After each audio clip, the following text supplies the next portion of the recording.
नमस्कार दोस्तों, आप सभी का इस चैनल में बहुत बहुत स्वागत है। तो हम लोग इस वीडियो में एडुटेरिया पब्लिकेशन का टेस्ट सीरीज को कवर कर रहे हैं, जो कि एनसीईआरटी फाउंडेशन पर आधारित है। तो यह जो टेस्ट सीरीज है दोस्तों, बीपीएससी 70 और किसी भी पीसीएस एग्ज़ाम के लिए काफ़ी इंपॉर्टेंट है, क्योंकि टेस्ट सीरीज का अपना अलग ही महत्व होता है किसी भी एग्ज़ाम में। तो यह टेस्ट फॉर्मेट जो है इस टेस्ट सीरीज का, हिस्ट्री के इसमें 80 प्रश्न पूछे जाएंगे और 20 जो है करंट अफेयर्स के प्रश्न पूछे जाएंगे, यानी टोटल 100 प्रश्न पूछे जाएंगे। और हिस्ट्री के जो है क्लास 11 और क्लास 12 के प्रश्न हैं, और करंट अफेयर्स जो है 22 जनवरी से लेकर 28 जनवरी तक के बीच के करंट अफेयर्स हैं। तो यह फुल टेस्ट सीरीज नंबर 4 है। इससे पहले हम लोग 3 अलग अलग टेस्ट सीरीज देख चुके हैं, 1 से लेकर 3 तक, जो कि आपको अलग अलग वीडियो में आपको हमारे चैनल पे अवेलेबल है। आप हमारे चैनल को विजिट कर सकते हैं, वहाँ आपको यह टेस्ट सीरीज मिल जाएंगे, जो कि अलग अलग क्लासों के अलग अलग टेस्ट सीरीज है। तो चलिए, हमारा टेस्ट सीरीज नंबर 4 लास्ट में टेस्ट सीरीज आ गया। क्या है आपका, ये इसमें हिंदी और इंग्लिश दोनों में अवेलेबल है टेस्ट सीरीज। तो जिन भी दोस्त इंग्लिश मीडियम वाले हैं वो इंग्लिश में सॉल्व करेंगे, और जो हिंदी में है वो हिंदी में सॉल्व करेंगे। तो हम लोग इस वीडियो में हिंदी में इस टेस्ट सीरीज को कवर करने वाले हैं। तो हमारा पहला प्रश्न है, किस हड़प्पाई स्थल पर नहरों के अवशेष मिले हैं? तो पहला है आपका सोर्तघई। तो जी दोस्तों, सोर्तघई में ही आपको नहरों के अवशेष मिले हैं, यानी ऑप्शन नंबर ए इसका करेक्ट आंसर हो जाएगा। हड़प्पाई बस्तियों के संदर्भ में निम्नलिखित कथनों पर विचार करें। तो इसका पहला कथन है, सामान्यतः हड़प्पा स्थलों की बस्तियां 2 भाग में विभाजित होती थी। यह सही है। एक छोटा लेकिन ऊंचाई पर बनाया गया जिसे दुर्ग, और दूसरा कहीं अधिक बड़ा लेकिन नीचे बनाया गया जिसे निचला शहर कहें। यह भी करेक्ट है, यानी 1 और 2 दोनों सत्य कथन हो गए। ऑप्शन सी इसका राइट आंसर है। हड़प्पाई संवाधनों के बारे में निम्नलिखित कथनों पर विचार करें। तो इसमें जो करेक्ट आंसर होगा, उसमें इस सावधानों में मृत्यु के उपरांत जीवन की अवधारणा के सबूत मिले हैं, यह सही है। आभूषण भी मिले हैं, यह भी सही है, यानी कि ऑप्शन नंबर 1 और 2 दोनों करेक्ट आंसर होगा। बाकी आपका तीसरा ऑप्शन गलत है। हड़प्पा काल में वस्तु और उसके प्राप्ति स्थान का मिलान करें। तो शंख कहाँ मिला है दोस्तों? वो मिला है आपका बालाकोट में मिला है। और उसके बाद क्या है आपका लाजवर्ध मणि जो मिला है वो आपका सोर्तघई में मिला है। और तांबे जो मिला है आपका खेतड़ी में। और सोना दक्षिण भारत में, यानी ADCB इसका राइट आंसर हो जाएगा, ऑप्शन ए। हड़प्पाई व्यापार के संबंध में निम्नलिखित कथनों पर विचार करें। तो हड़प्पाई व्यापार समुद्र के मार्ग से भी होता था, यह सही है, यानी ऑप्शन ए इसका राइट आंसर होगा। दिल मेनू के लेख में हड़प्पा को मेलुआ कहा जाता था, यह गलत स्टेटमेंट है। हड़प्पाई बाटों के संदर्भ में निम्नलिखित कथनों पर विचार करें। तो इसमें जो है आपका ना ही 1 कथन सही है, ना ही 2 कथन सही है, यानी ऑप्शन नंबर डी इसका राइट आंसर होगा। ना 1 ना 2 सत्य कथन है। हड़प्पा सभ्यता के अंत होने के संदर्भ में असत्य कथन का चयन करें। असत्य कथन जो है वो है आपका हड़प्पाई बस्तियों की संख्या कम हुई, यह असत्य कथन है। बाकी ये सभी सत्य कथन है दोस्तों, ऑप्शन डी इसका राइट आंसर है। The story of Indian archaeology किसने लिखी? ये लिखी थी SN राव ने, यानी ऑप्शन ए इसका करेक्ट आंसर हो जाएगा। खोजकर्ता और उनसे संबंधित स्थलों का मिलान करें। तो पहला है आपका राव, SR राव, वो है आपका इसका लोथल का हड़प्पाई स्थल। BB लाल, वे किए कालीबंगन का। MR मुगल, वो किए आपका बहालपुर का। और RS बिष्ट किए धौलावीरा का खोज, यानी ऑप्शन नंबर आपका ए इसका करेक्ट आंसर हो जाएगा। BADC, ऑप्शन नंबर ए इसका करेक्ट आंसर है। ब्राह्मी और खरोष्ठी लिपि का अर्थ सर्वप्रथम किसने निकाला? इसका अर्थ सर्वप्रथम निकाले हैं दोस्तों जेम्स प्रिंसेप ने, यानी ऑप्शन नंबर डी इसका राइट आंसर हो जाएगा। प्राचीनतम अभिलेखों के संबंध में निम्नलिखित कथनों पर विचार करें। तो पहला कथन है, प्राचीनतम अभिलेख ब्रह्म भाषा में लिखे गए। नहीं दोस्तों, इस तमिल भाषा में भी अभिलेख मिलते हैं, यह सत्य है, यानी ऑप्शन बी इसका राइट आंसर हो गया। अशोक के अभिलेखों के संदर्भ में निम्नलिखित कथनों पर विचार करें। तो इसका जो अधिकांश अभिलेख प्राकृत में है, यह करेक्ट है। और पूर्वोत्तर से मिले अभिलेख अमरोई को यूनानी भाषा में। जी नहीं दोस्तों, यानी कि केवल ए ऑप्शन इसका करेक्ट आंसर हो जाएगा। मौर्य साम्राज्य के राजनीतिक केंद्रों में कौन सम्मिलित नहीं था? वो है काशी, जो सम्मिलित नहीं था, यानी ऑप्शन सी इसका करेक्ट आंसर होगा। प्रयाग प्रशस्ति के संदर्भ में निम्नलिखित कथनों पर विचार करें। और सत्य कथन का चयन करें तो ना ही पहला कथन सत्य है ना ही दूसरा कथन सत्य है, यानी ऑप्शन डी इसका राइट आंसर हो जाएगा, जो कि प्रयाग प्रशस्ति के संदर्भ में लिखे गए हैं। ये देखिए आपके इंग्लिश के प्रश्न हैं, आप इंग्लिश के प्रश्नों को वीडियो को पॉज करके सॉल्व कीजिएगा। जातक कथाएं किस भाषा में लिखी गई? वो लिखी गई पाली भाषा में, यानी ऑप्शन ए इसका राइट आंसर होगा। मनुस्मृति का संकलन किस कालखंड में किया गया? वो किया गया 200 BC से लेकर 200 AD तक, यानी ऑप्शन नंबर सी इसका करेक्ट आंसर हो जाएगा। पुरुष सूक्त जिसमें चारों वाणी की उत्पत्ति का अंश शामिल है किस वेद से संबंधित है? वो संबंधित है ऋग्वेद से दोस्तों, यानी ऑप्शन ए इसका करेक्ट आंसर हो जाएगा। बौद्ध संघ तथा महिलाओं के संबंध में निम्नलिखित कथनों पर विचार करें। तो उसमें जो है पहला कथन और दूसरा कथन दोनों सत्य है महिलाओं के संबंध में, यानी ऑप्शन सी इसका करेक्ट आंसर होगा। अल बरूनी के भारतीय समाज को समझने में किन अवरोधों का सामना करना पड़ा? तो भाषा, धार्मिक अवस्था में प्रथा में भिन्नता, ये दोनों का सामना करना पड़ा, यानी कि ऑप्शन बी इसका राइट आंसर हो जाएगा, केवल 1 और 2। नेक्स्ट है हमारा इब्न बतूता द्वारा डाक व्यवस्था के संदर्भ में निम्नलिखित कथनों पर विचार करें। तो चलिए, डाक 2 प्रकार के डाक व्यवस्था है, सही है अश्व डाक, उल्लूक डाक, पैदल डाक को दावा, और अश्व डाक जो है पैदल डाक से अधिक तीव्रता होती थी। ये तीनों कथन सत्य है, यानी ऑप्शन डी इसका करेक्ट आंसर है। Travels in the Mughal empire किसने लिखे? ये लिखे थे फ्रांस बर्नियर ने, यानी ऑप्शन नंबर सी इसका करेक्ट आंसर है, फ्रांसवा बर्नियर। प्राचार्य निरंकुशवाद के सिद्धांत को किसने विकसित किया? इसको किए थे मोंटेस्क्यू ने, यानी ऑप्शन सी इसका करेक्ट आंसर हो जाएगा। नेक्स्ट है निम्नलिखित कथनों पर विचार करें। मध्यकालीन भारत में दासों का व्यापार बड़े पैमाने पर होता था। जी, दासों का इस्तेमाल मुखबिरी में किया जाता था, ये भी सही है। बर्नियर ने सती प्रथा के बारे में विस्तार से लिखा, ये भी सही है, यानी तीनों ऑप्शन करेक्ट है। वीर शैव परंपरा के संबंध में निम्नलिखित कथनों पर विचार करें। तो इसका उद्भव 13वीं शताब्दी कर्नाटक में हुआ, यह गलत है। वे मृतकों को विधिपूर्वक दफनाते थे, यह सही है, यानी कि केवल बी इसका करेक्ट आंसर हो जाएगा। मध्यकाल में मालाबार तट पर बसे मुसलमान व्यापारियों के संदर्भ में निम्नलिखित कथनों पर विचार करें। तो वे स्थानीय मलयालम भाषा को अपनाए। जी दोस्तों, हालांकि स्थानीय आचारों जैसे मातृकुल्यता को ना अपनाकर प्रतिशतता के विचारों पर बल दिया, यह गलत स्टेटमेंट है, यानी केवल एक सही आंसर होगा, ऑप्शन ए। सूफी मत के विकास के संदर्भ में निम्नलिखित कथनों पर विचार करें। तो इन्होंने धर्माचार्यों द्वारा दी गई कुरान और सुन्ना की वैवाहिक व्यवस्था व्याख्या की आलोचना की, यह करेक्ट है। सूफियों ने कुरान की व्याख्या अपने निजी अनुभवों के आधार पर की, ये भी सत्य है, यानी ऑप्शन सी इसका करेक्ट आंसर हो जाएगा। किस सिख गुरु की रचना को अंतिम रूप से शामिल कर सिखों के धार्मिक गुरु को गुरु ग्रंथ साहिब कहा गया?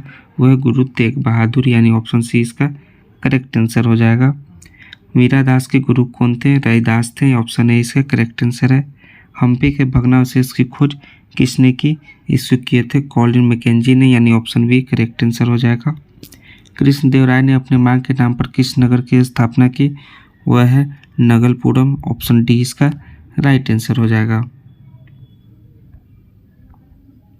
मुगल काल में किसानों के संदर्भ में निम्नलिखित कथनों पर विचार करें। मुगल काल के में जो है आपका ऑप्शन नंबर 1, 2 और 3 तीनों सत्य कथन है, यानी ऑप्शन डी इसका राइट आंसर है।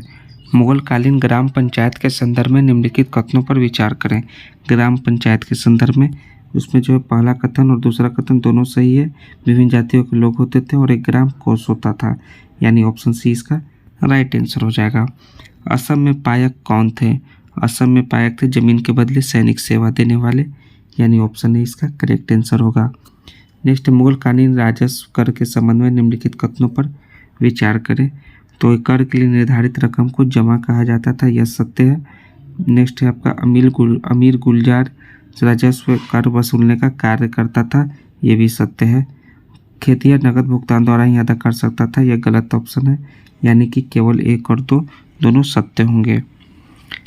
इस्तमरारी बंदोबस्त के बाद कुछ प्रारंभिक दशकों में जमींदार अपने राजस्व मांग को अदा करने में बराबर कोताही करते रहे। इसके कारणों के संदर्भ में असत्य कथन का चयन करें। तो दोस्तों वह राजस्व का निर्धारण फसल की उपज के अनुसार बदलता था, जिससे उन्हें सूर्यास्त कानून के तहत राजस्व चुकाने में कठिनाई होती थी। यह सत्य कथन है, यानी ऑप्शन सी इसका करेक्ट आंसर हो गया। कंपनी ने जमींदारों को नियंत्रित करने के लिए क्या क्या प्रयास किए? तो जमींदारों की सैन्य टुकड़ी को भंग कर दिया, यह सही है। सीमा शुल्क बढ़ा दिया, यह गलत है। स्थानीय न्याय और स्थानीय पुलिस की व्यवस्था करने की शक्ति छीन ली, यह भी सत्य कथन है, यानी 1 और 3 दोनों सही आंसर हो गए, ऑप्शन सी। जोतदार किन्हें कहा जाता था? जोतदार कहा जाता था धनी किसान वर्गों को, यानी ऑप्शन ए इसका करेक्ट आंसर है, धनी किसान वर्ग। ब्रिटिश अधिकारियों ने संथाल के जंगलों महालों में बसने का निमंत्रण क्यों दिया? असत कथन का चयन करें।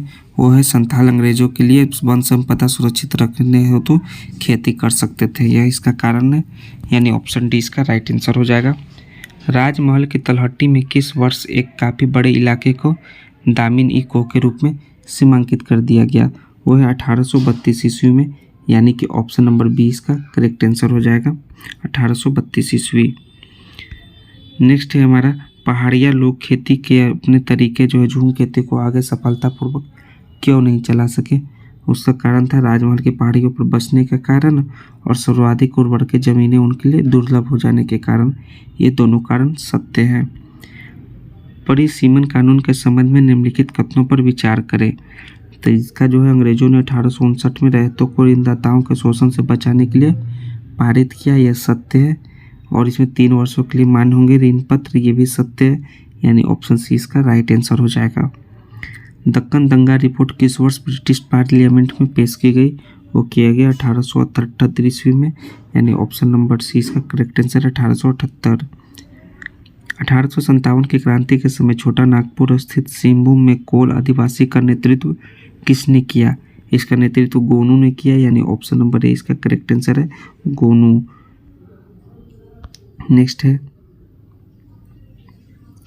ये गिलास फल एक दिन हमारे मुंह में ही आकर गिरेगा, इस कथन के संदर्भ में निम्नलिखित कथनों पर विचार करें और सत्य कथन का चयन करें। यह लॉर्ड कैनिंग का कथन है, यह गलत है। भारतीय साम्राज्य के संदर्भ में बोला गया, यह भी गलत है, यानी ना ही 1 ना ही 2, ऑप्शन डी इसका राइट आंसर है। सहायक संधि के संदर्भ में असत्य कथन का चयन करना है। तो इसका जो असत्य कथन है वो है ऑप्शन डी है, जो कि सहयोगी पक्ष किसी और शासकों के साथ संधि तो कर सकेगा परंतु अंग्रेजों की अनुमति के बिना किसी युद्ध में हिस्सा नहीं लेगा। ऑप्शन डी इसका करेक्ट आंसर हो जाएगा। देश से जान जा चुकी थी, शहर की काया बेजान थी, यह कथन किस संदर्भ में कहा गया था? यह कहा गया था अवध के विलय के संदर्भ में, यानी ऑप्शन नंबर सी इसका करेक्ट आंसर हो जाएगा। एकमुश्त बंदोबस्त भू राजस्व व्यवस्था कब लागू किया गया? यह लागू किया 1856 ईस्वी में, यानी ऑप्शन नंबर सी इसका करेक्ट आंसर है। निम्नलिखित कथनों पर विचार करें। तो शाहमल मध्य प्रदेश के पड़ौता परगना के एक बड़े गांव के रहने वाले थे। जी नहीं दोस्तों, मौलवी अहमद रसूलुल्लाह शाह ने चिन्हट के विख्यात संघर्ष में हिस्सा लिया। जी सही कथन है, यानी केवल 2 इसका राइट आंसर हो जाएगा, ऑप्शन बी। निम्न घटनाओं के कार्यक्रम का निर्धारण आरोही क्रम में करें। तो सबसे पहले जो हुआ था आपका प्रथम विश्व युद्ध के दौरान प्रेस पर प्रतिबंध, ये हो गया फर्स्ट। नेक्स्ट है आपका ये हो गया पहला। उसके बाद क्या हो गया आपका दोस्तों? उसके बाद हो गया चंपारण का नील हो गया आंदोलन। उसके बाद हो गया अहमदाबाद मिल हो गया। उसके बाद हो गया खेड़ा किसान आंदोलन, यानी कि पहले 4 हो जाएगा, उसके बाद 1 हो जाएगा, उसके बाद 2 हो जाएगा, उसके बाद 3। ऑप्शन ए इसका करेक्ट आंसर है। महात्मा गांधी का जीवनी किस विदेशी लेखक ने लिखी? इसको लेखक लुइस फिशर ने लिखी, यानी ऑप्शन बी इसका करेक्ट आंसर होगा। 1922 में गांधी जी को सजा सुनाने वाले जज कौन थे? वे थे जस्टिस CN ब्रूमफील्ड, यानी ऑप्शन ए इसका करेक्ट आंसर है। 1922 तक गांधी जी ने भारतीय राष्ट्रवाद को एकदम परिवर्तित कर दिया। इस कथन के संदर्भ में निम्नलिखित कथनों पर विचार करें और सत्य कथन का चयन करें। तो सभी सत्य कथन दोस्तों, असत्य कथन कोई भी नहीं है, यानी उपरोक्त में से कोई नहीं होगा, ऑप्शन डी इसका राइट आंसर है। 1929 के कांग्रेस के वार्षिक अधिवेशन के संदर्भ में निम्नलिखित कथनों पर विचार करें। तो यह अधिवेशन जवाहरलाल नेहरू की अध्यक्षता में लखनऊ में की गई थी, यह कथन सत्य है, और इसमें पूर्ण स्वराज की घोषणा की गई, यह गलत है। यानी कि पूर्ण स्वराज की घोषणा की गई दोस्तों, यह सत्य कथन है, लेकिन यह आपका गलत कथन है। यानी अब केवल ए इसका असत्य कथन होगा, ऑप्शन नंबर ए। नेक्स्ट है दांडी यात्रा के संदर्भ में निम्नलिखित कथनों पर विचार करें। तो इसका जो असत्य कथन 1 और 2 दोनों असत्य कथन है, यानी ऑप्शन सी इसका राइट आंसर है। दूसरा गोलमेज सम्मेलन किस वर्ष लंदन में आयोजित हुआ? दूसरा गोलमेज सम्मेलन वो हुआ दोस्तों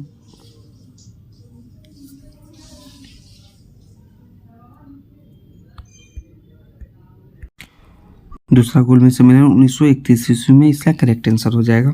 वर्ष 1937 में हुए प्रांतीय चुनाव के संदर्भ में निम्नलिखित कथनों पर विचार करें। वर्ष 1937 हुए इसका जो है पहला कथन, इसका करेक्ट आंसर हो जाएगा सत्य कथन है, यानी ऑप्शन नंबर ए इसका राइट आंसर है। क्रिप्स मिशन के संबंध में निम्नलिखित कथनों पर विचार करें। क्रिप्स मिशन जो है 15 क्रिप्स मिशन के संदर्भ में जो है केवल ऑप्शन नंबर 2 इसका करेक्ट आंसर हो जाएगा, यानी ऑप्शन बी इसका राइट आंसर है। जिन्ना ने पाकिस्तान की स्थापना के लिए प्रत्यक्ष कार्रवाई दिवस किस दिन निर्धारित किया? हो गया 16 अगस्त 1946 को, यानी ऑप्शन बी इसका राइट आंसर हो जाएगा। जवाहरलाल नेहरू तथा संविधान सभा के संदर्भ में निम्नलिखित कथनों पर विचार करें और सत्य कथन का चयन करें। तो पहला और दूसरा दोनों कथन सत्य है, ऑप्शन सी इसका करेक्ट आंसर होगा। भारत सरकार अंतरिम के संवैधानिक सलाहकार कौन थे? वे थे BN राव, यानी ऑप्शन ए इसका करेक्ट आंसर है। भारतीय सरकार अंतरिम के मुख्य योजनाकार कौन थे? वे थे SN मुखर्जी, यानी ऑप्शन बी इसका करेक्ट आंसर होगा। निम्नलिखित कथनों पर विचार करें और सत्य कथन का चयन करें। तो सत्य कथन दोस्तों ऑप्शन सी है, और केवल 1 और 3, यानी ऑप्शन सी इसका राइट आंसर हो जाएगा। संविधान में वर्णित कर व्यवस्था के संबंध में निम्नलिखित कथनों पर विचार करें। तो 63वां जो है और सत्य कथन का चयन करें। तो पहला कथन सत्य है और दूसरा कथन भी सत्य है, ऑप्शन सी इसका करेक्ट आंसर है, जो कि संविधान में वर्णित कर व्यवस्था के संदर्भ में दी गई है। निम्नलिखित कथनों पर विचार करें और सत्य कथन का चयन करें। 64वां प्रश्न है हमारा। तो अम्बेडकर शक्तियों का केंद्र तथा प्रांतों में बराबर विभाजन करता था? जी नहीं। ज्यादातर राष्ट्रवादी शक्तिशाली तथा एकीकृत केंद्र के पक्ष में थे, यह सत्य कथन है, यानी कि केवल 2 इसका राइट आंसर हो जाएगा। नेक्स्ट हमारा 65वां प्रश्न। अंतरिम सरकार की आखिरी बैठक किस दिन हुई? वो हुआ 16 जुलाई 1947 ईस्वी को, यानी ऑप्शन ए इसका करेक्ट आंसर है। निम्नलिखित कथनों पर विचार करें और सत्य कथन का चयन करें। तो सत्य कथन जो है बाल गंगाधर तिलक, विपिन चंद्र पाल, लाला लाजपत राय होम रूल के बाद राष्ट्रीय पटल पर उभर कर आए? जी नहीं। इन्होंने खुलकर उदारवादी का विरोध किया? जी सत्य है, यानी ऑप्शन बी इसका करेक्ट आंसर होगा, केवल 2। उदारवादियों के संबंध में निम्नलिखित कथनों पर विचार करें। 67वां प्रश्न है और सत्य कथन का चयन करें। वे लगातार कमित प्रयास करते रहे, यह सही है। मोहम्मद अली जिन्ना एक उदारवादी नेता थे, यह भी सत्य है, यानी ऑप्शन सी इसका करेक्ट आंसर होगा। कैबिनेट मिशन के संदर्भ में निम्नलिखित कथनों पर विचार करें और सत्य कथन का चयन करें। तो दोनों कथन सत्य हैं दोस्तों, यानी ऑप्शन नंबर सी इसका राइट आंसर है। ट्रेल ऑफ टीयर्स का संबंध निम्न में से किस घटना से है? इसका संबंध जो है अमेरिकी मूल निवासियों के जबरन विस्थापन से संबंध है, यानी ऑप्शन सी इसका राइट आंसर हो जाएगा। 18वीं शताब्दी के यूरोप के संदर्भ में निम्नलिखित कथनों पर विचार करें। तो केवल ऑप्शन नंबर 1 सत्य कथन है, बाकी दूसरा का सत्य कथन है, ऑप्शन ए इसका राइट आंसर होगा। ब्रिटेन ने संयुक्त राष्ट्र अमेरिका को एक स्वतंत्र देश के रूप में मान्यता किस वर्ष दी? वो दिया दोस्तों 1781 ईस्वी में, यानी ऑप्शन नंबर बी इसका करेक्ट आंसर है। संयुक्त राष्ट्र अमेरिका में दास प्रथा के संबंध में निम्नलिखित कथनों पर विचार करें और सत्य कथन का चयन करें। तो दास प्रथा के संबंध में ऑप्शन नंबर ए गलत है, ऑप्शन नंबर 2 इसका सत्य है दोस्तों, यानी ऑप्शन बी इसका राइट आंसर होगा, केवल 2। नेक्स्ट है हमारा मिंटीसो का विद्रोह किस देश में हुआ? वो हुआ कनाडा में, यानी ऑप्शन नंबर सी इसका राइट आंसर हो जाएगा, कनाडा। अमेरिकी मूल निवासियों के लिए किए गए संवैधानिक प्रावधानों के बारे में निम्नलिखित कथनों पर विचार करें और सत्य कथन का चयन करें। तो ये पहला कथन और दूसरा कथन दोनों सत्य है दोस्तों, यानी ऑप्शन सी इसका राइट आंसर होगा। ऑस्ट्रेलियाई बस्तियों का स्वशासन किस का अधिकार जो है किस वर्ष मिल गया, वो मिला 1850 ईस्वी में, यानी ऑप्शन ए इसका राइट आंसर है 1850। ब्रिटिश सरकार हमेशा से ऑस्ट्रेलिया की ज़मीन को टेरा न्यूलियस कहती आई थी। टेरा न्यूलियस का अर्थ क्या है? इसका अर्थ है जो किसी का नहीं, यानी ऑप्शन ए इसका करेक्ट आंसर है। पहला अफीम युद्ध किस वर्ष आरंभ हुआ? वो हुआ 1839 ईस्वी में आरंभ हुआ था अफीम युद्ध। ऑप्शन डी इसका करेक्ट आंसर हो जाएगा। चीन की साम्यवादी पार्टी की स्थापना के संदर्भ में निम्नलिखित कथनों पर विचार करें और सत्य कथन का चयन करें। तो सत्य कथन केवल 2 है दोस्तों, ऑप्शन बी है, यानी ऑप्शन 1 इसका गलत आंसर है, ऑप्शन 2 इसका राइट आंसर हो जाएगा, केवल 2। पीपुल्स कम्यून्स के संदर्भ में निम्नलिखित कथनों पर विचार करें। 19वां प्रश्न है, इसके संदर्भ में पहला और दूसरा दोनों कथन सत्य है दोस्तों, यानी ऑप्शन सी इसका राइट आंसर होगा। यह चीन में औद्योगिकरण को गति को तेज करने के लिए उत्पादन में लोगों का सामूहिक प्रयास था और यह प्रयास कृषि क्षेत्र में भी किया गया। दोनों 1860 की अप्रैल क्रांति किस देश से संबंधित थी? वो संबंधित है साउथ कोरिया से, यानी ऑप्शन नंबर बी इसका करेक्ट आंसर है, साउथ कोरिया। अखिल भारतीय अभियान जो है हमारा संविधान हमारा सम्मान का उद्घाटन किसने किया? इसका उद्घाटन किया दोस्तों जगदीप धनखड़ ने, यानी ऑप्शन ए इसका राइट आंसर होगा। अयोध्या राम मंदिर की विशेषताओं के संदर्भ में निम्नलिखित में से कौन से कथन सत्य हैं? तो इसमें जो है आपका दोस्तों इसका निर्माण वास्तुकला की नागर शैली में किया गया, यह सत्य है। बंसी पहाड़पुर गुलाबी बलुआ पत्थर का उपयोग जड़ाई कार के लिए किया जाता है, यह गलत है। निर्माण में लोहे का उपयोग नहीं किया गया, यह सत्य है। मंदिर में कुल 5 मंडप है, ये भी सत्य है, यानी 1, 3 और 4 करेक्ट आंसर होगा, ऑप्शन सी।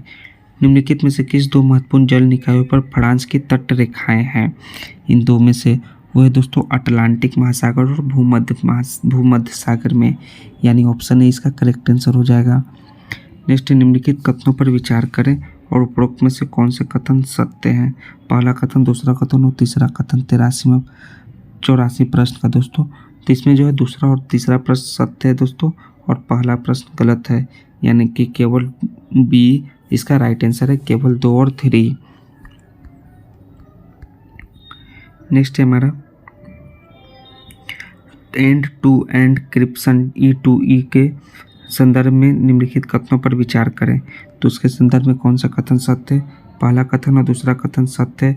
बाकी उपयोगकर्ता के लिए E2E इंक्रिप्शन का प्राथमिक लाभ तेज डेटा ट्रांसमिशन गति है, यह गलत है, यानी ऑप्शन ए इसका राइट आंसर होगा। ब्राइवेंट इंडिया के लिए PM यंग अचीवर्स स्कॉलरशिप योजना के संदर्भ में निम्नलिखित कथनों पर विचार करें। इसका जो है पहला कथन और दूसरा कथन सही है। बाकी यह योजना शिक्षा मंत्रालय द्वारा शुरू की गई, यह गलत कथन है, यानी कि ऑप्शन नंबर ए इसका राइट आंसर होगा, केवल 1 और 2। प्रधानमंत्री सूर्योदय योजना निम्नलिखित में से किससे संबंधित है? वो संबंधित है छत पर लगे सौर पैनल से, यानी ऑप्शन डी इसका राइट आंसर होगा। बैडमिंटन में हाल ही में इंडिया ओपन 2024 महिला एकल का खिताब किसने जीता है? वो जीता है ताई जू सिंह ने, यानी ऑप्शन नंबर ए इसका राइट आंसर, ताई तिजू यिंग ने। केंद्रीय मंत्रिमंडल ने हाल ही में सूचना प्रौद्योगिकी क्षेत्र में सहयोग के लिए किस देश के साथ समझौता ज्ञापन की मंजूरी दी है? वो है ओमान, यानी ऑप्शन ए इसका राइट आंसर होगा।